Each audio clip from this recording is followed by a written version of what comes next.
Shalom Bapak Ibu yang dikasihi oleh Tuhan, bagaimana kabarnya hari ini? Yesus Maha Dahsyat. Yes, puji Tuhan, di pagi hari yang indah ini kita dapat berkumpul lagi di ibadah pagi lawatan Tuhan.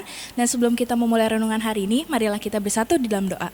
Tuhan Yesus yang baik Tuhan, terima kasih atas berkat dan kemuliaan-Mu yang telah Engkau berikan kami di pagi hari ini Tuhan. Sekarang kami akan memuji, memuliakan dan mendengarkan sedikit dari firman-Mu Tuhan Yesus. Kiranya Engkau yang memberkati kami Tuhan, agar kami mau tahu Tuhan bagaimana sudut pandang-Mu pada kami di pagi hari ini Tuhan Yesus. Kami mengucap syukur atas berkat-Mu. Terima kasih Tuhan Yesus, kami sudah berdoa dan mengucap syukur. Haleluya, amin. Sebelum kita memulai renungan hari ini, kita mau angkat pujian tentang pengharapan, bagaimana Dia Allah Immanuel yang selalu bersama kita.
bersatu di dalam doa untuk mendengarkan firman Tuhan pagi hari ini. Bapa di surga yang kami sembah dalam nama Yesus, terima kasih Tuhan. Kalau kami boleh menaikkan pujian pagi hari ini, semua akan anugerah Tuhan. Sebentar kami akan menikmati kebenaran firman-Mu, urapi hamba-Mu, urapi kami semua jemaat Tuhan yang mendengar ibadah PLT pagi hari ini. Berkat Allah tercurah bagi kami semuanya, kami menangkap sesuatu yang baru di awal minggu pagi ini Tuhan, sehingga ada kekuatan yang baru ketika kami mendengarkan firman Tuhan. Urapi hamba-Mu, urapi kami semuanya. Di dalam nama Tuhan Yesus Kristus, kami sambut firman Allah yang hidup dengan penuh ucapan syukur. Haleluya, sama-sama kita katakan amin, amin. Haleluya, puji Tuhan Bapak Ibu saudara kasih oleh Tuhan, dimanapun berada, kita sudah memuji menyembah Tuhan, kita percaya ada hal-hal baru, ada berkat baru yang Tuhan berikan bagi kita pagi hari ini. Puji Tuhan. Mari sama-sama kita buka firman Tuhan di dalam Lukas 17 ayat 11 sampai ayat 19. Lukas 17 ayat 11 sampai 19. Saya akan bacakan bagi Bapak Ibu saudara sekalian. Judulnya ke-10 orang kusta. Dalam perjalanannya ke Yerusalem, Yesus menyusur perbatasan Samaria dan Galilea. Ketika ia memasuki suatu desa, datanglah 10 orang kusta menemui dia. Mereka tinggal berdiri agak jauh dan berteriak, "Yesus, Guru, kasihanilah kami." Lalu ia memandang mereka dan berkata, "Pergilah, perlihatkanlah dirimu kepada imam-imam." Dan sementara mereka di tengah jalan, mereka menjadi tahir. Seorang dari mereka ketika melihat bahwa ia telah sembuh, kembali sambil memuliakan Allah dengan suara nyaring. Lalu tersungkur di depan kaki Yesus dan mengucap syukur atasnya. Orang itu adalah orang Samaria. Lalu Yesus berkata, "Bukankah ke-10 orang tadi semuanya telah menjadi tahir? Di manakah yang 9 orang itu? Tidak adakah di antara mereka yang kembali untuk memuliakan Allah selain daripada orang asing ini?" Lalu ia berkata kepada orang itu, "Berdirilah dan pergilah, imanmu telah menyelamatkan engkau." Amin. Bapak Ibu sering kasih oleh Tuhan, kita percaya kita memasuki di tahun yang baru dengan tema mujizat. Saya percaya biarlah tema ini menjadi rema dalam kehidupan kita dan kita boleh mengalami mujizat Tuhan. Nah, kalau kita baca dari ayat ini, 10 orang kusta. Penyakit kusta di bangsa Israel adalah penyakit yang dijauhi, artinya dikucilkan, dikurung ya. Karena itu penyakit yang berbahaya. Orang yang sudah kena penyakit kusta, wah sudah tidak ada harapan lagi. Tapi Bapak Ibu yang kita baca pada pagi hari ini, ada 10 orang kusta dan ketika mereka berjumpa dengan Yesus, kehidupan mereka menjadi berbeda. Mereka mengalami kesembuhan. Ya. Mereka belum menerima kesembuhan, tapi waktu ketemu dengan Yesus, Yesus berkata, "Perlihatkanlah dirimu kepada imam-imam." Jadi waktu mereka ketemu dengan Yesus, berjumpa dengan Yesus, mereka taat kepada perkataan Yesus, lalu mereka melangkah menuju ke tempat imam. Pada saat perjalanan itulah tanpa mereka sadari, kesembuhan, mujizat Allah terjadi kepada 10 orang kusta. Dan kalau kita perhatikan, ternyata yang ingat akan kesembuhan, yang ingat akan Tuhan yang menyembuhkan, yang balik kepada Tuhan Yesus hanya satu. Tapi yang 9 orang lupa karena sudah mengalami mujizat, lalu dia lupa, tidak kembali kepada Tuhan Yesus. Nah, saudara yang kasih oleh Tuhan, apa yang kita dapat pelajari dari ke-10 orang kusta ini? Yang pertama, Bapak Ibu saudara yang kasih oleh Tuhan, kalau kita ingin mengalami mujizat Tuhan, sama seperti yang dialami oleh ke-10 orang kusta. Mungkin hari-hari ini kita seperti gambaran seperti orang kusta. Kita sedang tidak memiliki harapan. Kita yang sedang mengalami penyakit. Bukan hanya penyakit jasmani, mungkin juga penyakit secara rohani. Ya mungkin ada kepahitan, ada kekecewaan, ada hal-hal apapun yang sebenarnya Tuhan ingin menyembuhkan kita. Oleh sebab itu mari biarlah kita datang kepada Tuhan. Mengalami perjumpaan pribadi dengan Tuhan. Waktu kita mengalami perjumpaan pribadi dengan Tuhan, dan kita mengikuti perintah Tuhan, ketaatan kepada Tuhan, maka disitulah kita akan mengalami mujizat Tuhan. Jadi yang pertama Bapak Ibu sering kasih oleh Tuhan, mari kalau kita ingin mengalami mujizat Tuhan di tahun 2025 ini, milikilah ketaatan kepada Tuhan. Alami perjumpaan pribadi dengan Tuhan, maka kita akan melihat kuasa Tuhan, mujizat Tuhan terjadi dalam kehidupan kita.